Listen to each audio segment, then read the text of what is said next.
زما خو خپل ځاني تاسو ته رښتیا وایم چې د بچپن نه عادت داو چې د بزرګانو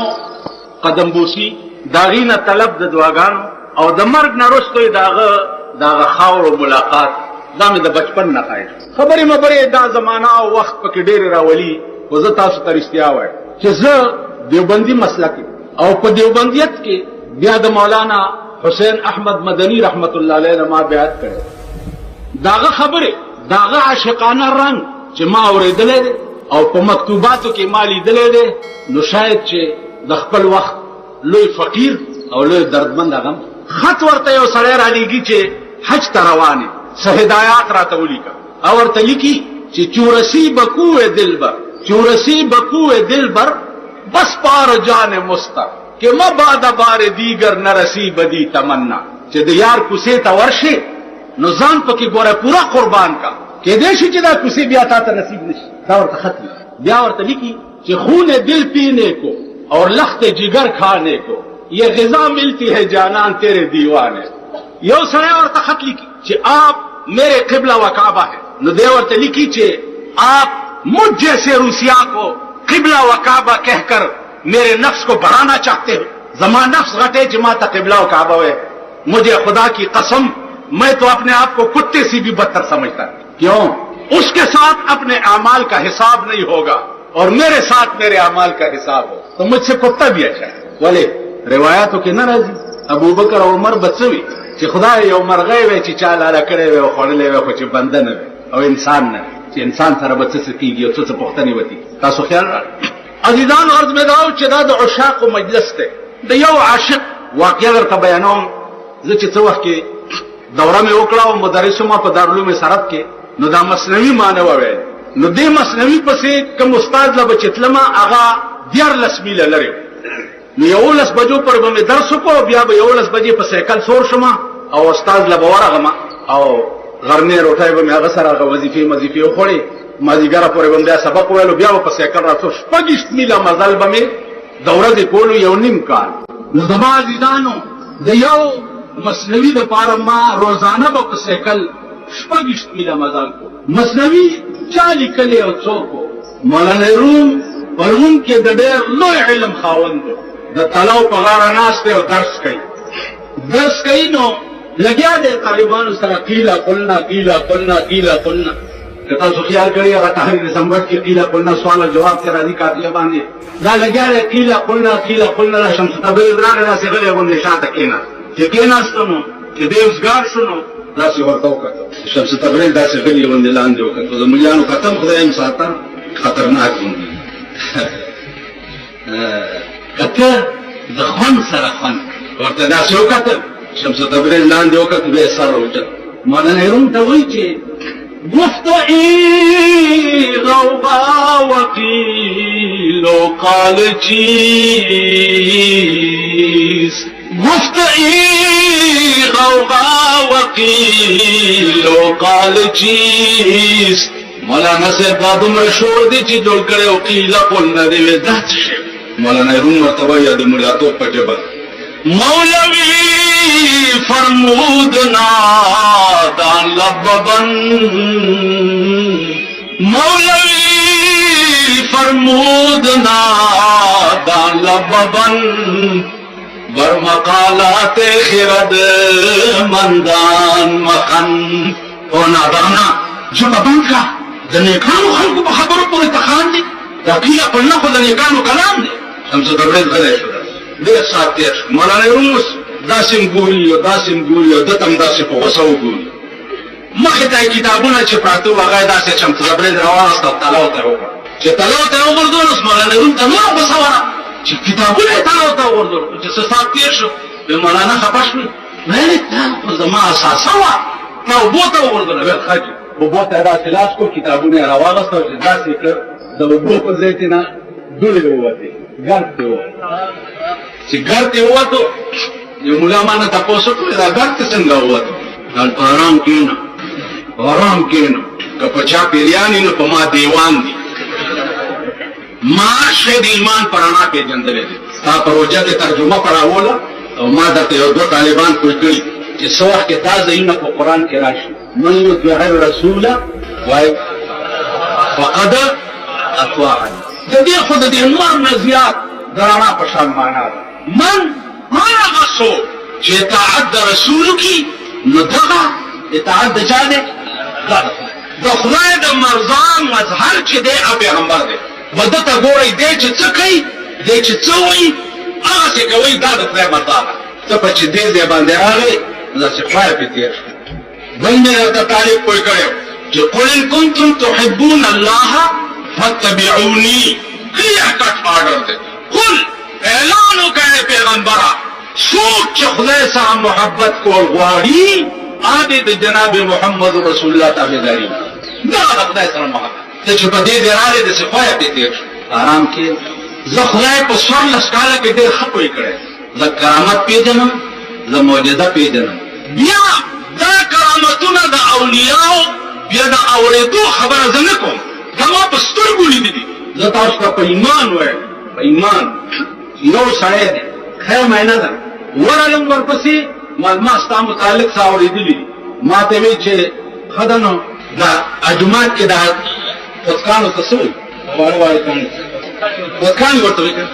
ما ته وایي دغه نه یو کاڼی روانه کړه ما یو کاڼی داسې راواغوست دې طریقې مې ویل ته ورته ګوره یا حیو یا قیوم یې درې ځله ووایي او په داسې چوف کړ په خدای مې د قسمې ما ورته کتل چې ستاسو د دې رځړو غوندې الواتې جوړه ویل چې خولې ته واچوه چې خولې ته مې واچوله ته هغه ټینګ نه ده رځړو کې چې خرڅي دغسې خوند یې او دغسې رنګ شو ما ورته داسې کتل کرامت بعد الموت وګوره یا تکشف د مولانا اشرف علي تھانوي رحمت الله علیه چې کرامت بعد الموت د قبر نه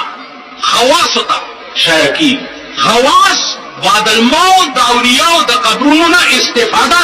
تاسو خیال لرئ نو عرض مې دا و چې مولانا روم حیران شو چې دې کتابونو نه دوه څنګه ووت شمس تبریز څادر په اوږه واچولو پاسې روان شو او ده ته یې داسې وکتل چې داسې ورته وکتل نو الله پاک دې در باندې عشاق بیخ کړي نو د معشوقې هغه رحمان بابا وایي وای دل سوزی بد محل در معلوم شي دل سوزی بد محل در معلوم شي کتما غندې بې دل او زه دلبر وی تمام تن دې د رنجو پسې وړوی تمام تن مې د رنجو پسې وړوی خو په ما د تورو سترګو یو نظر وی ته دومره تیز عاشق دی چې دا څومره چغې وهي زه دل سوزي بل د محله در معلوم شي که ته ما غوندې بې دل او زه دلبر وی ته زما غوندې عاشق وې او زه ستا په دې معشوقه وې بیا به مې درته ویلی وی چې دلته ځي څومره شمس تبریز ورته د خریدار په سترګه داسې وکړه چې ویې کته د مولانا روم په سینه کې اور بل چې بلې کو شمس تبریز پاسېده او روان شو مولانا روم راونی چې راوینیو ویل کجا میری کار خدا پکڑے تو برما چکا کل کار کرو ما سره دې څه کار ویل والله کدی پریدم په ما کې خودي اور بل کو پریدم دی نه راځه بارو وته پټوتا نو خو یو جونګړه باندې وا تکیناست چې کیناست مولانا صاحب تما سره نه شوټینګې دي نو کوشش وکوم ویل شوټینګې دي ولا دا پیسې ورشه او د شراب بوتل راوړه لږ خج دې بیا یې ولې شو لاړو بازار کې د شراب بوتل نیولې دی روان خلک چې ګوري وای مولانا روم وای چې شوسه ودل جوړ مولانا روم باندې هغه عشق داسې سورو چې هغه چې اډو اورېدې نه شراب بیا تاسو کړ خلکو ته یو سمودا چې تیر شو خلکو ته پته ولګېده چې راځي ته درویش چې کوم ناشته دا خو شراب مرادنس کې د خلکو له سچل جوړ کړي نو خلک ورمات چې ورمات شو نو مولانا روم ته وایي چې زما راز ښکاره شو ما په ځان پټ ساتلو خو زما راز ښکاره شو زه ځم ویل زه به څه کوم په دې سینه یې ورته لاس ووهه چې لاس یې ورته ووهه ویل ځه ته به مولا د روم یې بس راتلو سره دا مثنوي شروع په مثنوي کې په خپله اقرار کړی دی چې زه هېڅ نه وم که څه شوم نو ولې شوم مولوي هرگز نشد مولای روم تا غلام شمس تبریزی نشد. مولای روم بل اچھائی دمرلوی سوے شوے نوے چسو پوری د شمس تبریز غلامی نوے کرے. دیاتون هر که خدمت کرد و مخدوم شد، هر که خود را دید و محروم شد. خدمتو کی مخدوم بشد. زانتا ہے چه زر دا زر که دیر خطرناک. یو بزرگ تے سڑے راگے، بزرگ ناس تے دی مجلس تا شیطان را بزرگ ورطا شیطان تا وی چی یو مسئلہ راتا ہوتا. اگر ورطا زمان مسئلے چی دی خدا دی چی خلق گمراش. اگر من یهده اللہ فلا مضل له ومن یضلله فلا هادی له. خدای چې څوک په لارې کړی ته نشي بېلارې کولی. خو شوق مې نن دا دی چې د شیطان نم یو مسله واورم. هغه ورته په خدای مې دې قسم چې ټیک مسله راته وکړه. او بزرګه خلق دې لاسونه صفوي، خلق دې خپې صفوي،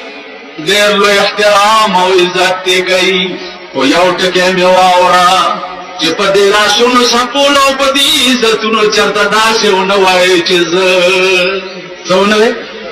وایي ټول زه ما منعك الا تسجد اذ امرتك. ما منعك ته څه شي منع کړي چې ما تا ته حکم وکړ چې آدم ته سجده وکړه. نو قال انا نو ویلې انا دا انا ټکی د خدای خوښ نه چې تا زما په مخ کې انا ولې ووایې. قال انا زه خیر منه خلقتني من نار وخلقته من طين. زدنا بهتره خدای دا زما په مخ کې دی انا ولې ووایې. فخرج منها فإنك رجيم. اوزا زما در رحمتونو نا عمر لمی تبا کړي، عمر لدی بیڑا تبا شوا. انا نورتو یو پیر صاحب خلق دی ډیر قدر او عزت کوي، خو چې داسې چرېو نه وایي چې زه او که داسې دی اویلې چې زه نو داسې بشي لکه چې زه. شیطان ورته وایي چې که دی اویلې چې زه نو داسې بشي لکه چې زه. نو زه ټکې دا ډېر خطرناک. چیرې مو وایه هر وخت وایا اول یا آخر تو ہی تو، ظاہر باطن تو ہی تو. بل څوک دی په دې کائنات کې. بیګا یو ډاکټر راغلی ما ته وایي چې زه د چلډرن ډاکټر یم او زه داسې یم او زه داسې یم. ورته مې یو شعر وایي ما رحمان بابا وایي چې زوی د پلار په غېږ کې پروت وي روحې لاړ شي. زوی د پلار په غېږ کې پروت وي روحې لاړ شي. د قضا علاج په مور او په پلار نشي. پلار په غېږ کې پروت وي روحې پرواز وکړي پلار یې نشي رهیسارو. که صدی خو هغه دی بل نه څوک بل څوک شته چې د هغه مخکې ووایي چې زه. هغه ورځ یو امي سړی و خبره یې وکړه خو څه ډېره مزېداره خبره ما ته ویل چې مولوي صاحب تاسو دا ملیان خو مسلې هم ډېرې کوئ او کیسې میسې ډېرې کوئ، خو زما هم یو مسله واوره. وی د قیامت په ورځ به په یو سړي حکم وشي چې دا سړی جهنم ته بوځئ. نو چې څنګه ورته حکم واورولی شي چې جهنم ته یې بوځئ نو دا سړی به منډه کړي. چې منډه کړي نو الله تعالی به وایي را واپس یې کړي دا منډه یې ولې وواله. چې را واپس یې کړي چې منډه ولې وهې ورته به وایي یا الله په دنیا کې مې ستا د حکم یو فرمان بجا نه دی راوړی، ټول عمر مې ستا د حکم نافرمانی کړې ده. نو د آخري حکم خو دې چې ومنم چې لږ په منډه لاړ نو الله تعالی به وایي چې ځئ جنت ته یې بوځئ. تاسو خیال راغی عزیزانو قیامت کې به بانا جوړیږي. بانا که معامله په قیامت کې د عدل او د انصاف شروع شوه نو یو کس به جنت ته لاړ نشي. ځکه د عدل او د انصاف تقاضا دا ده چې تا څه محنت کړې یو مزدوري درکړې شي، چې تا څه کړې نه نو غواړې به څه. قیامت کې به معامله د رحم او د کرم کی. رحم او کرم دا معنا چې یوونی کې دی کړي یو په لس یو په وسوه یو په زر یو په لک یو په کروڑ. تاسو خیال راغی نو معامله د کرم به نو الله به موږ د جنت تقاضا کوو او جنت ته بځو. او که معامله د عدل شروع شوه نو عزیزانو دا څومره منځونه او نیکۍ چې موږ کوو په 24 غنټو کې چې دا اوقات را جمع کوي نو چې شپېته اتیا کاله چا عبادت کړی نو د هغې نه 6 میاشتې نه جوړي. 6 میاشتې نو د 6 میاشتو په محنت به ته جنت غواړې. ته خو 6 میاشتې نوکري وکړه حلاله که تا پې د 6 کټو کوټه جوړه کړم په دې مخ مې تو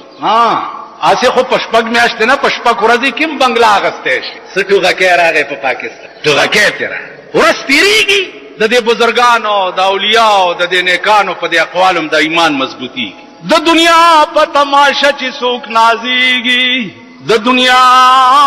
په تماشا چې څوک نازيږي دا خونن یہ تماشا دا سبا ندا لا واحد نظام او واحد بازار دا اولیاء دے چې هغه له خزان نشته هغه له زوال نشته واحد نظام دا اولیاء د بزرګان رحمان بابا وی چې دا دنیا په احمقانو دا آباده دانا نکا په دنیا باندې غرض په ساحل کشته د هیچا نه ډوبېږي کڅوک نکا په دریاب باندې غرض دا احمقان دي الله والا چې دی داغي بازار همیشه ګرځي زما عزیزان قران کریم په ذریعہ د وحی راغلی دی جناب رسول الله صلی الله علیه وسلم وحی په درې قسمه ده یو وحی فطری ده یو وحی ایجادی ده او یو وحی عرفانی ده د وحی درې قسم بیا وحی په لغت القاء السریع ډیر زر القاء کېدل سړی ته دا د وحی لغوي معنی بیا وحی اصطلاحي فطری او ایجادی او عرفانی اوس فطری او ایجادی باندې باس نکو خبره بیا وګدي وحی کی یو قسم وحی عرفانی دے وحی عرفانی دے توای امام فخر الدین رازی رحمت اللہ علیہ ډیر لوی مفسر دے د قران هغه تقریر کول او په تقریر کې ورته یو سړی را پاسید ورته صاحب خبر واوره د جنت باس کئ زما خپل کور دومره خسته دی چې په سلو جنت وینه ورکو د حور باس کئ زما خپل خزادا سیدا چې په لکو حور وینه ورکو نه جنت پکار دی او نه حور پکار دی او نو غلمانان پکار یو ټکه غواړم کدی په وس کې وی خورا سره وعده وکا او کدی په وس کې نه نو په آرام کې نه جنتونو د پاره ز ایمان نه راو وې څه خبره وې په خدای مې که خدای را تزان خی خو مسلمانېګم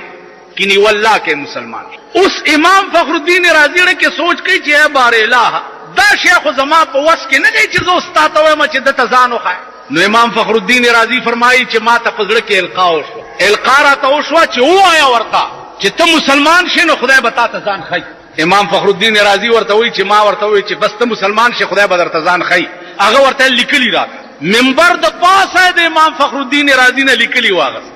چې لیکلی واغست چې شپراله دا سړی مرش امام فخر الدین رازی فرمایي چې خدایا ما ته خود تا پزړه کې القا کړي واو ما لیکلی ورکه او ستا ورته ځانو نه خود زه خو دې سړی ته بے وادي ټول شپه په جړه تیرا کا دې سهار کې ولا خوب ورغه سګوري چې یو خسته باغ دی او تخت پکې پروت دی او دا سړی په ناس دی وای چې ما ولیدونو زسترګي می ټیټی کې چې دا خو ما سړی دی چې ما ور سره وعده کړیو ورته وی چې یا شیخ تعال لا تخف رضا یریګه ما ورته چې شرمنده يم درتا او وعده پورا نشوا ورته وی فخر امام فخر الدین زما دې د خدای په ذات قسمی چې د کم شي وعده دې را سره کړی و په مغه شي خدای خوشاله دا وحی عرفانی دا چې اولیاء الله تکي تاسو خیال راغی عزیزانو مولانا تنویر رحمت الله علیه ډیر لوی سړی ډیر لوی سړی د هندستان زمکه بداسي خلق پیدا کوي حضرت تنویر رحمت الله علیه فرمایي چې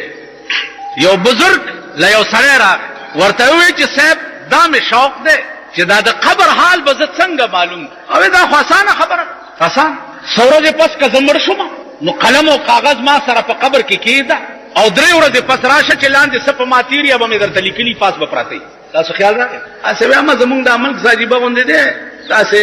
ځنه بزرګان په کرا پاسي وې دا تصوف چې دا چې حجت نه دی پلان دا چې تاسو کله سخت خبر کوم زما خلافم یی تاسو ته تاسو پوهیږم خو زه یاد لرئ چې د صوفیاو د نیکانو خواب کې پازان غنم زه نه مې د چانه علم زیات نه نسبی شرافت لرم نه اقتدار لرم نه جایگیر لرم نه دولت لرم هیڅ نه لرم یو شی په فخر سره وایم چې چرته مې نیک او بزرگ اوریدلی دي نو ځان مې ور رسول دی او دعا مې ته هغه د غرغشتو مولانا صاحب هغه انسانو چې چاته په ژوند خدای ویلیو چې نصیر الدین تمام ګناونه مې درته معاف غرغشتو مولانا صاحب هغه سره اخیری ملاقات لورلم او ورته مې وی چې د مرګ ژوند سپته نه لګي دعا راته وکا نو دا ګوته داسې په دکانو لم دکړو زما د خلک یو والا ما ته الزا په دې خلې نه د خدای ډیر کار والا او تب پیار څوې او تا ته بڅوک څه نشي نو دعاګانې مې دار چاغست ځکه وایي بادشاهي د فقیرانو په دعا شي. د رحمان کله بادشاه کله فقیر، بادشاهي هم د ګدایانو په دعا کې، مقام ته هم سړی د ګدایانو په دعا رسي. زه خپله فقیر یم. دا لږې ډېرې ګډې وډې چې وایم غصه راشي چې دروغ مه وایي، دین فروش مه جوړېږئ، اسلام فروش مه جوړېږئ، د حلال او د حرامو تمیز وکړئ. یو شی ستا مذهب حرام ګڼي هغې ته لاس مه نیسه، هغې ته نږدې مه ورځه. یو سړی چې د اسلام او د دین دشمنی هغې ته 3 تبلیغه اسلام ویلي دي. 3 تبلیغه: من رأى منكم منكرا فليغيره بيده فإن لم يستطع فبلسانه وإن لم يستطع فبقلبه فذلك أضعف الإيمان. بيدینا او گمراه او د خدای نه باغي او سرکش وګوري په لاس یې ونیسه، په لاس یې نشي نیوی، په ژبه ورته ووایه، په ژبه ورسره نشي ویلی، په زړه کې ورسره قطع تعلق وکړه، مخې په کفن کې مه. زه تاسو ته ایماني وایم، زه ښار کې اوسېږم او ښار چې دی هغه توبه مې دي، مرتبان دی، هر ګن بلا پکې، خانان پکې دي، نوابان پکې دي. زه نه د چا جنازې کوم، د هغه سړي جنازې لازم چې پوه شم چې دا پاک نیک غاټ سنډا مړي، ځان ناجانه کړه، ځان ناجانه الګا پلانې مړ دی، پلانی خان مړ دی. زه څه کوم؟ خو زیات په پلانی خان زما جنازې له نه راځي که نه، نو چې پلانی خان اور یو بزرګانو بېدینه سړی چې په کوم قبر ولاړي په هغه قبر رحمت نه ورېږي. ټیک ده؟ کافر چې په کوم قبر ولاړي په هغه قبر رحمت نه ورېږي. دغه وجه ده چې مسلمان چېرته خښېږي هلته به کوشش کوي چې بېدینه او کافر چېرته ولاړ دی، ځکه د مسلمان د دفن په وخت کې په هغه رحمت وري. زه چې مړ شم او دغه غټ سري زما په جنازه ولاړي، رحمت به م نه راورېږي او چې دوی راغه لاړ شي دوزخ مې م دی. روک شه خپل کار کوه. مړي له به نه راځې مه راځه، واده له به مه راځې مه راځه، مړی ژوندی خو دې ته وایي. نو الحب فی الله والبغض فی الله باندې به عمل را نشي. که ته وایې چې مړی ژوندی د کلي کلولي ده، نو الحب فی الله والبغض فی الله باندې عمل ونه شي. مینه به م خدای دپاره کې، مړی به م خدای دپاره کې، ژوندی به م خدای دپاره کې. چاله به زیم د الله دپاره، چاله به نه زیم د الله دپاره. زما په دې خبره پوه زه به م چاله د الله دپاره. زمونږ ښار کې هغه ورځ یو خان مړو، خیر اوس مونږ پې ولاړ یو صاحب، یو لګیا دی الله لا اله الا هو دا د سپېږمو ته وربچو الحمدلله رب العالمین. څوک چې ګوره هلته تبارک الذي شروع کړې ده، څوک چې ګوره قرآن یې راغسې هلکه څه کوې دا څه کوې تبارک الذي. تاسو د جمعې په شپه تبارک الذي وایئ. تبارک الذي پیغمبر ویلی دي چې تبارک الذي به هغه سړي په قبر څوکیدار ولاړي چې کوم سړی هره شپه وده کېږي او په خپله یې ولولي. زما په دې خبره پوهېږئ؟ په خپله یې ولولي او بیا وده شي. نو دا سړی چې مړ شي تر قیامته پورې به تبارک الذي د ده په قبر څوکیدار ولاړي چې عذاب راځي نو دی به یې دفع کوي، لاندې به نه په قبر ورته تبارک الذي ووایه که نه. ووایي بزرګانو صاحبانو ان تستغفر لهم 70 مره. دا چاته خدای ویلي؟ چاته ویلي؟ جناب رسول الله تا الله فرمایل چې پیغمبره څوک چې په دنیا کې ستا په مخ کې سر نه ګول نش، چا چې په دنیا کې د خدای او ستا پیغمبري ونه منله، په خپل ذات مې دې قسم وي که تاویا کرت ام ته دپاره بخښنه وغواړې نو پرې به نه دما. اویا باید کرسي لوټې دم کو د مړي سپېږمو ته یې ور واچوه. د یو په قبر ولاړم خلقو آواز وکړو، ویل ټول ووایي چې دا ښه سړی هغه څوک و، د هغه کنزل به څه ستا په ایمان کې داسې نعوذ بالله، ستا مذهب داسې. اسلام چې دی دا ډکوسلي دی، قرآن ناول دی، د پیغمبر حدیث د یهودو ډکوسلي دی. دا الفاظ अब तासुला पेशावर खार नासर खान इस्लामी केसट हाउस बैरून कचहरी गेट अशरफ रोड सराय फकीर खान द नासर खान सराय साथ मिलावीगी और ददीन इलावा दीनी तकारीर केसट को हम तासुला ददी दुकान ना तरला सकी देशी और खुसूसन दौलमा देवबंद द तकारीर केसट जमाजिदानो मौलाना रूम बि अचकार उकड़ो सुमा मौजूदात द जनाब मोहम्मद रसूलुल्लाह जी दा टोले प मसनवी के प नजम के रावस्ती अगा हदनाना अगस्तन च पैगंबर बवरता डडा वाले वो तकरीर बे प मस्जिद नबवी के कोल چې وخت کې هغه یو صحابي ورته منبر جوړ کړو چې حضور ستړی کېږي چې په دې منبر باندې چې دې منبر ته لاړو ناستن په جړا شو. څنګه په جړا شو؟ استنه حنانا از هجر رسول نالا میں زد ہم چوں ارباب عقول. حنانا داسی په جړا شو تاب ویل چې انسان جاړي. جناب محمد رسول الله ورته په منډه راغی ستنې ځان ته غاړې وستا ورته وایي گفت پیغمبر چې خواهی ای ستون وستنې څه غواړې ولې جاړې نو استن ورته وایي گفت جانم از فراقت گشت خون ستا په جدایۍ کې مې د زړه نه وینې روانې شولې ولی مسندت منبود مضمن تاختی بر سر منبر تو مسند ساختی یا ستا تکیگازو ما یا زدی پریخمو تا منبر تلاڑے ویستنی زب دعاو کم چا اللہ تا پا جنت کے ونکی یا رسول اللہ پا خدای میں دی قسمی جنتونا میں ندی پکار کا پکار ونستاملا میں پکار ولی صحابہ دسی نوز حضرت صوبان ټول ورځ پیغمبرونه لیدو چې ویني لیدو ټول ورځ په چړا تیرا کا ماخامې چولیدو ولې چاړې ولته مې نه ویلیدلې بیا یې چاړ ولوس خو دې زولې کم کنه اوس ولې چاړې وای اوس زکه چاړم یا رسول الله چې قیامت کې کله جنت تلارما نو زب جنت کې داسې جنت څه کوم چې چرته تاپ کې نوی نما دا دې اشعار چې دي چې 100,000 فردوس یې په هر خم کې د زلف او 100,000 فردوس ہے د یو اختنا قربانی دا شه چې داسې جنت بز څه کم چې چرته پکې دا تا نوینم دا الله غیرت په جوش کې راځي قران راغې من یطع الله والرسول فاولئک مع الذین انعم الله عليهم من النبيين والصديقين والشهداء والصالحين اے حبیبا صوبان توایا چې تا دنیا کې د پیغمبر سره مینه ده په جنت کې بمور سره دی قوله قسم په خدای په قران کې د دې جنت ډیر ذکر شوی فيه ما عینان تجریان فيه ما من كل فاکهة زوجان حور مقصورات في الخيام ويطوف عليهم ولدان مخلدون اذا رأيتهم حسبتهم لؤلؤا منثورا وغیرہ نوکران بدسی او بنگلے بدسی او دسی دا لالچ قرآن په اعتبار د طبیعتونو د دنیا سره ور کړی دیکھو وګورئ ما ته وګورئ دا لالچ افغانستان چې عزت نه نشي نو سمې ها دا لالچ قرآن په اعتبار د تبایع او د دنیا سره ور کړی مقصود به ذات شیبه په جنت کې نه حوري وي نه غلبانان به نه به بنگلی وي نه به محلونه مقصود به ذات شی به څه شي د پیغمبر په خوا کې اوسېدل او خدای ته قتل دغه وګورئ ترمذی کې وګورئ باب السوق فی الجنه مستقل باب امام ترمذی تړلې دی چې دا جنتیان براغون شي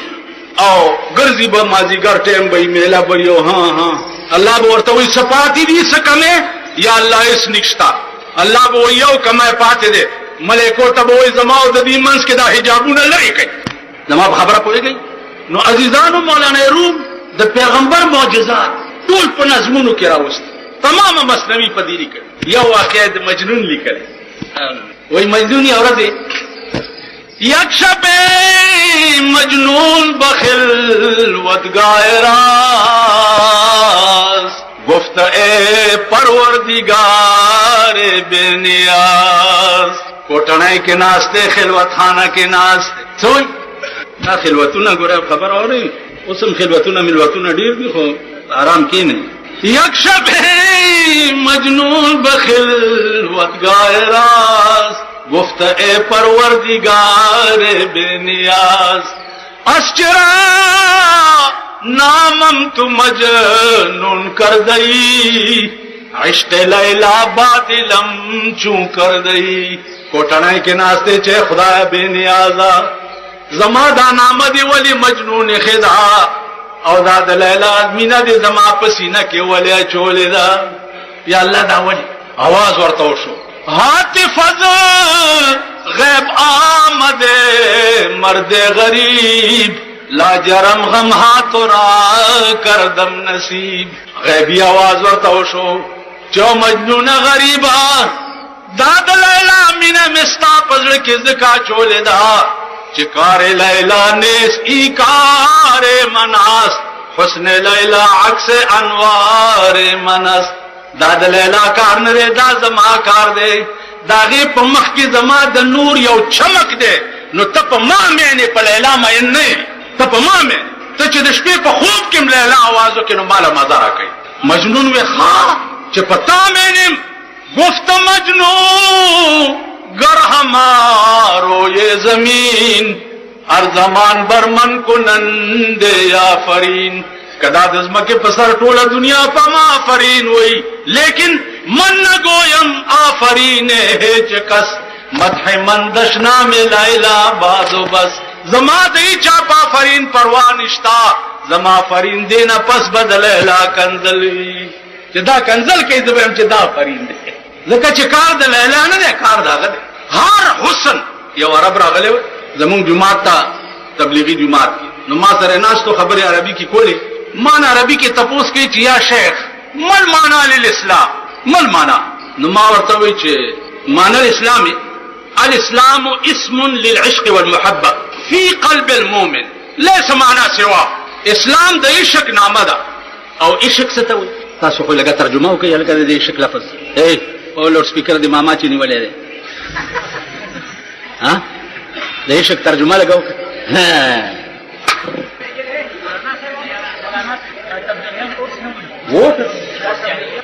ته چپ کړه بله خبره.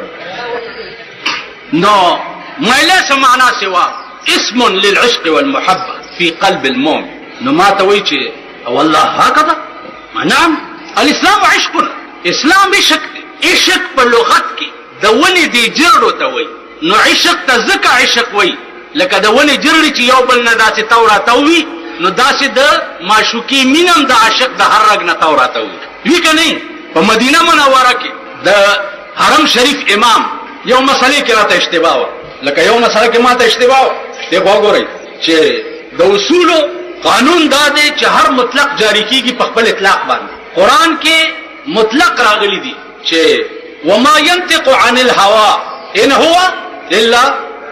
وحی یوحى. دا مطلق دی. مطلق نطق ته د پیغمبر خدای پاک وحی ویلی دي. اوس قرآن کې انا له لحافظون، قرآن هم وحی دی، حدیث هم وحی ده. انا له لحافظون قرآن ته ولې شامل دی او حدیث ته ولې شامل نه دی؟ دا ولې؟ د دې جواب شاه ولی الله رحمت الله علیه کړی. اوس ته شاه ولی الله ته وګوره او زمونږ د زمانې او د روټي خلاصو ته وګوره. یو طالب راته وی، استاد راته وی چې د شاه ولی الله تصوف خبرو پسې مزه او که علمي څه خبره و نو هغې پسې زه راځم تصوف خبر. شاه ولی الله ته وګوره او تا روټي خلاص ته هغه شاه ولی الله چې په لاره روان دی، سپی وله په مخه راغی، نری لار. شاه ولی الله ورته وایي سپي ته چې یو طرف ته شه زه په دې لاره تېر شم، جامې به مې پلیتې شي. سپی ورته وایي یا په زبان حال یا قال سره چې شاه صاحب ته ولې په اوچه تېر شو، زه ولې څښاو بوته شم؟ ویل زه مونځ کوم جامې به مې پلیتې شي. ویلې شاه صاحب دې اوبو نه خو ځان بچ کې او ما ته دې سپک وکته، که د تکبر په اوبو ګنده شوې په خدای مې دې قسمي که خدای دې پرېږدي چې جهنم کې نه اچوي. نن مونږ کې د حجب او د تکبر حال وکړي. مولانا روم وایي چې در بهارا که شود سرسبز سنگ، خاک شوتا گل بروید رنگ رنگ. زرګونه بارانونه که په کاڼي وشي کاڼی نه ګل کېږي، که ځان ګل کول غواړې نو خاورې شه چې رنګ رنګ ګلونه ونیسې. دا نن چې د خاورو خلک سلام کوي، دوی په ژوند ځان خاورې کړی و. په ژوند زما عزیزانو دا یاد لرئ چې د حرم امام نه مې تپوس کولو د بیر روما چې د بیر روما اوبو نه پیغمبر څکلو نه ولې منع کړی و. هلته خو ملا سره پولیس ګرځي، مسجد نبوي نه چې امام راوته پولیس ته وړاندې وروستو زه چې وردغه شم نو ما ته پولیس راوایي چې برا ما لأي شان برا اسأل من مسألة واحدة لهذا الشيخ. د شیخ نه یو مسئلې تپوس کوم، هغه په ما نظر شو، ما ته تعال تعال چې ورغم ما ته چې ما تقول ما أسأل منك مسألة واحدة إن تعطيني وقتا خليلا يا شيخ. وأي مسألة؟ ما المسألة بير روما. ما توي أنت منين؟ ما لنا من باكستان. في الباكستان منين؟ ما في الباكستان من القلل والجبل. يقال لقومنا الأفريديين نحن نسكنون في الجبال، أنا جبلي أنا جبلي. ما توي أنت جبلي. ما رأيت في الباكستانيين مثلك الفسيح والبليغ. ما هو جبليانو كده صفا جبل چانه دا ورته ما والله يختص برحمته من يشاء والله ذو الفضل العظيم. دا مولانا سنجان صاحب نه دا په سنتن سره کې د تلو ما دلته سبق ویلې نو عربو سره بچ ما خبرې کولې نو دما دی چې الکه مونږه کار ما خراب وا وښوي دوی سره خبرې مه کوه مونږ له کار مه خراب. بیا په سن 82 کې تللی وم عمرې ته مولانا شیر علي شاه صاحب هلته چې هغې سره به مې خبرې کولې ما ته وایي خدای ته ګوره مونږ له دې لباسونه واچولي دي تا باندې څه بلا ده مال پرېږدم نه. هغه د محرم امام ځان سره خپل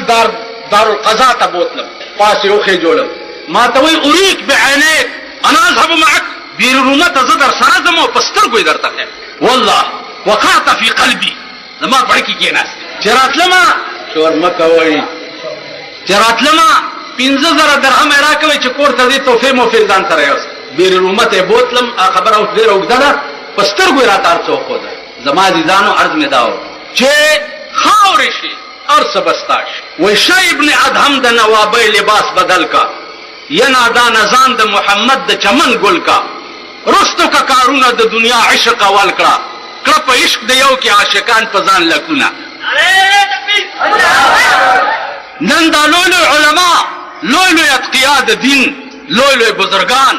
د دې اشنغر هغه علما چې د هندستان علما وبوي چې په ایشیا کې د دوی عمر علم د چانشتا هغه ما د حاجي محمد امین رحمت الله علیه په صفاتونو باندې لیدلې دي. الله دې د دې خاورو په برکت او د دغه عاشقانه ژوند په برکت او د هغه درد په برکت چې د په زړه کې خدای دې زمونږ او ستاسو ټول دیني دنیا ښه کړي او زمونږ عاقبت دې خدای ښه کړي. دا پاکستان دی خدای پاک هغه نظام راولي چې کوم درد د په زړه کې د کوم نظام درد د په زړه کې چې د پاکستان حکم سرګری د مړای نیولې مرزا سکندر د مړای د اسلام د پاره نیولې اوس بسوک د سو کې د